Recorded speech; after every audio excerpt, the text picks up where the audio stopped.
did my speech on Jeremiah Denton. I'm prepared for the worst, but I hope for the best. Quote by Benjamin Disraeli. A song that is related to this quote is To Believe by Jackie Evancho. This quote and song are related because both were written by POWs, which means prisoners of war. The POW I will be talking about is Jeremiah Denton. Jeremiah Denton was a commander for the U.S. Navy. He was shot down over North Vietnam, which led to his torturing. In 1966, a Japanese film crew was able to interview him. During the interview, he spelled out the letters torture by Morse code by blinking his eyes. His interview was released in 1973. He was released from the camp the same year as his son graduated from college. We are honored to have had the opportunity to serve our country under difficult circumstances, and we are profoundly grateful to our Commander-in-Chief and to our nation for this day. God bless America, said Jeremiah. He said that during his interview. While he was being held captive, he was in cell number 10. His friends were in the cells next to him, so they were not separated. Only 6 of the original 11 survived, according to Elvin Townley, who decided to write a book about them.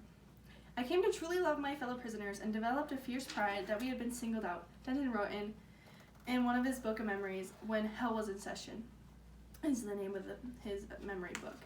He was a prisoner for 7 years and 7 months. When Jeremiah was 41 years old, he was married and had 7 children. Jeremiah was known for being a giant of freedom.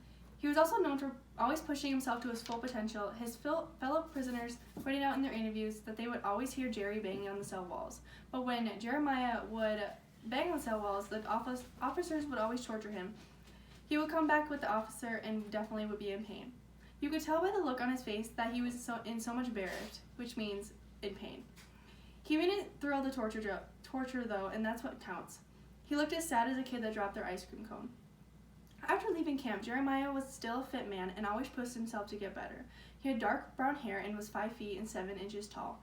His kids looked a lot like him and acted like him as well, as his wife said.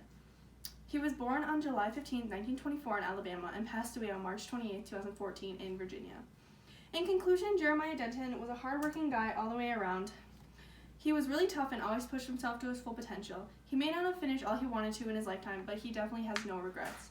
He lived a long life of 89 years and is still remembered because of his family and friends.